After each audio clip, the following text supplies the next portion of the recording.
Welcome back to another episode of Rock Boys Football. One of the more fascinating storylines, at least in my opinion, to start the college football season has been the story of Cam Ward in this Miami Hurricanes offense that, through the first three games, looks pretty much unstoppable. And I understand that the strength of competition, if you will, hasn't necessarily been elite, but I would remind a lot of people they went on the road to play the Florida Gators to open up the season, but they've just kind of continued the momentum. And I don't think a lot of people are talking about how good this Miami Hurricanes offense is. You take a look, Cam Ward, legitimate front runner to win the Heisman Trophy. We talked about the potential of that back in the summer months, but we kind of said we thought this Miami Hurricanes offense would probably be a little too balanced for Cam Ward to put up those kind of numbers. But what you're kind of seeing is a lot of teams are kind of loading the box, trying to stop this Miami Hurricanes Russian attack, and they're putting the ball in Cam Ward's hands.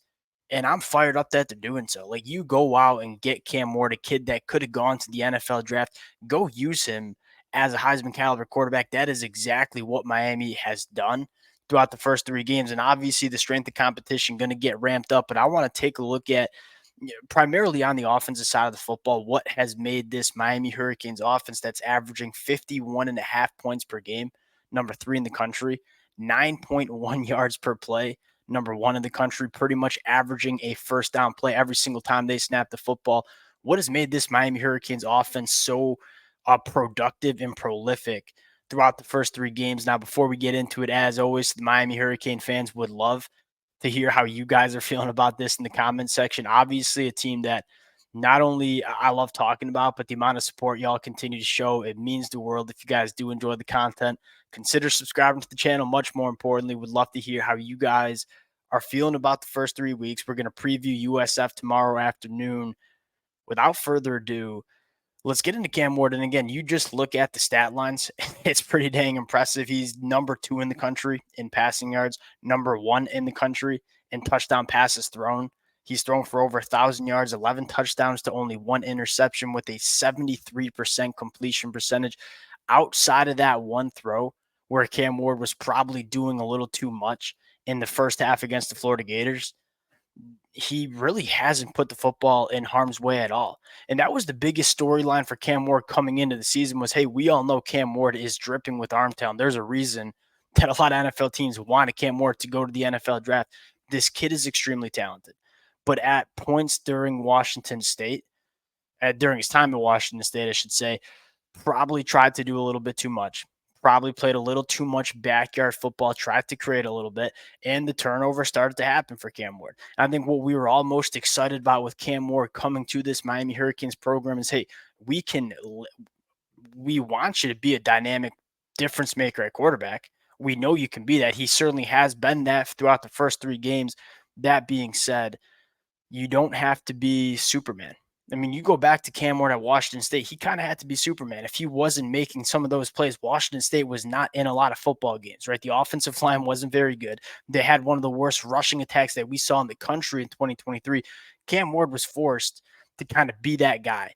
And when you have to be that guy, sometimes you make some of those mistakes. Now he's coming to Miami where, yeah, he can still be that guy, but he doesn't have to be Superman. And I think that's massively helped Cam Ward in terms of, hey, I don't have to do it all by myself. If I have to throw away a football, I have to throw away a football. That's okay.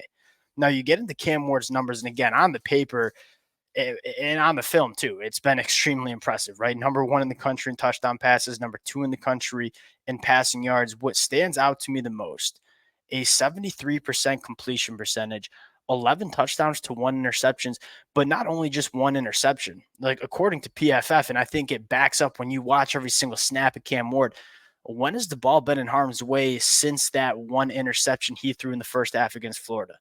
It really hasn't.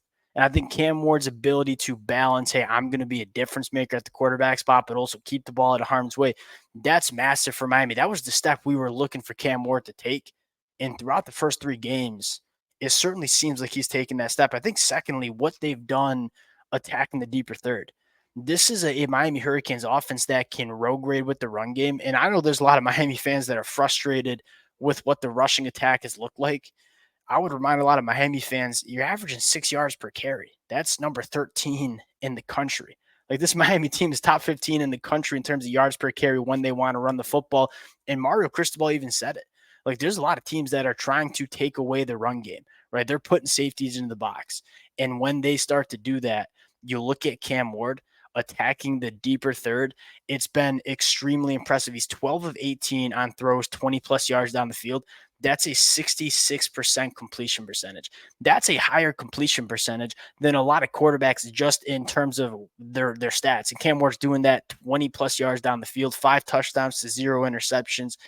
The deeper third passing attack has absolutely been there.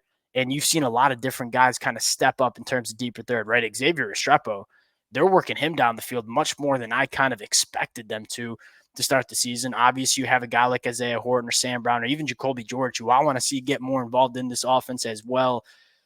A lot of difference makers that can work the deeper third. I think the second storyline, the emergence of the tight ends, Elijah Arroyo and Riley Williams. We talked about this significantly going into the season. I think the two tight ends, Riley Williams and Elijah Arroyo, have surpassed their production all of 2023 in the first 3 games. And I think the most important stat to look at, 100% completion percentage when Cam Ward has either gone to Arroyo or Riley Williams. That's massive. He's completing 80% of his footballs in the middle of the field. Obviously, a lot of those targets are going to the tight ends and Xavier Restrepo. There are so many different ways that Miami can attack an opposing offense, right? They obviously can run the football. If you want to start taking away the deeper third and what Cam Ward can do pushing the ball down the field, like Miami can run the football at an extremely high level. But if you want to walk your safeties in, hey, we can push the ball down the field and hit those explosive plays. They really have teams in a big bind. And I think that another thing they're doing really well is yards after the catch, right? Whether it's Jacoby George or Xavier Restrepo, who doesn't nearly get enough credit in terms of what he can do after the catch. You saw a guy like Ray Joseph get involved. What they're doing after the catch is really exciting too. So not only can they push the ball down the field, but they can also run some of those screens and quick hitters and hit those for explosive plays.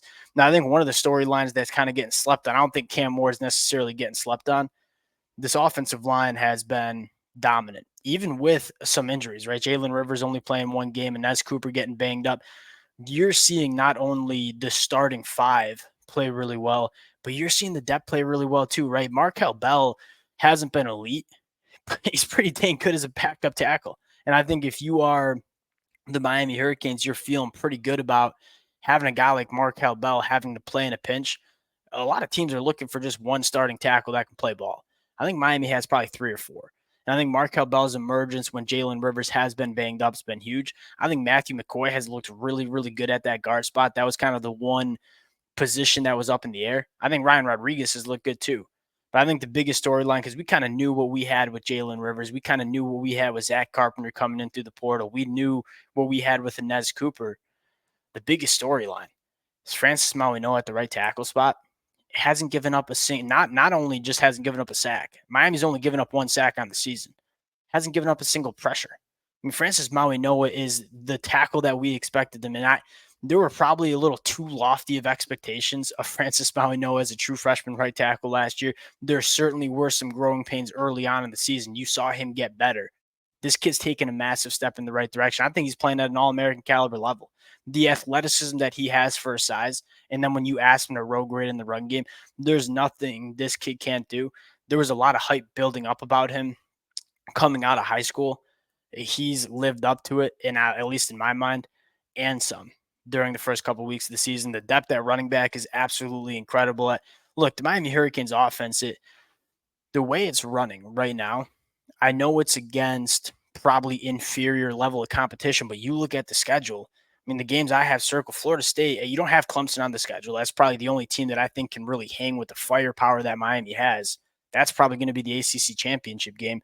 On the road at Louisville, that'll be tough. Virginia Tech at home next week.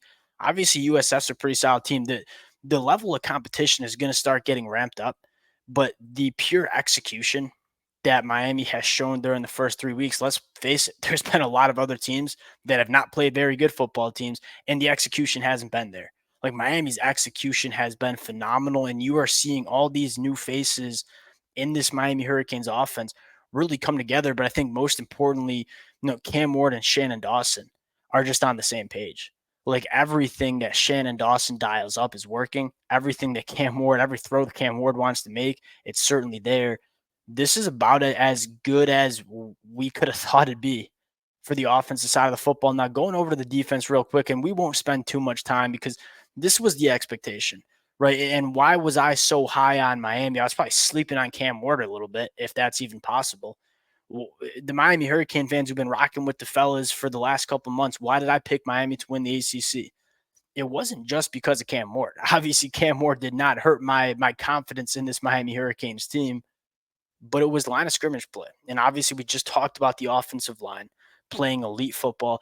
Miami's top 10 in the country in tackles for loss / sacks per game, averaging over 9 negative plays created on the defensive line. Incredible numbers. And that's on top of not even having probably your best defensive lineman in Ruben Bain hasn't played since that, second drive of the Florida Gator game. Like once Ruben Bain gets back healthy, this is a front seven that is swallowing up opponents. Now, if there's one thing, now Tyler Barron, I got to shut. Tyler Barron he took a step from 2023 to 2024. He was a really damn good pass rusher at Tennessee last year. He looks even better throughout the first 3 games of the 2024 season. Now, if there's one thing I want to see from Miami, maybe a little bit more, it's the screens. Look, when teams can't block you up, they're going to try to slip those screens behind you. It worked a couple times for Ball State. You're probably coaching your defensive, hey, we want you to be super aggressive. When you have the opportunity to get after the quarterback, you got to go get it. But when you do feel those offensive linemen trying to get upfield for those screens, want to maybe sniff it out a little bit more. Miami's defense, specifically in the front seven, kind of reminds you of, Michigan last year or Georgia the last couple of years in terms of how dominant they can be. And when you're that dominant, teams are going to try to use some misdirection to kind of manufacture some explosive plays. Ball State was able to slip a few out. And again, I'm being extremely nitpicky right now because they didn't even do that bad of a job. But you're seeing some space get created. And so if there's one coaching up opportunity for Miami, I think specifically in that front seven, it's probably just handling screens a little bit more. But outside of that, this team's played just about as dominant football. There's 3 teams that have really just dominated to start the season, maybe 4. Ohio State certainly has 2 games in, hasn't really played that many teams that are great. Tennessee has certainly looked apart, and Ole Miss. But Miami's one of those teams. Like in terms of just they're playing at a different level, they're executing at an extremely high level. They got all the pieces to be a really special team. I think Cam Ward, we said it in the past. I didn't think it'd be as much Cam Ward because I thought there'd be more balance with the rushing attack. Like Cam Ward, I think is the front runner and would be my pick right now if the season ended to win the Heisman. And I look at the schedule and say how many defenses are going to test this Miami Hurricanes offense. You guys know I'm fired up about it. Wanted to kind of hop on and kind of just pull together what we've seen from out the first 3 weeks, talk about what we've seen. Appreciate you guys rocking with it. Again, if y'all do enjoy the content, consider subscribing to the channel. Appreciate you guys, and we'll talk to y'all later.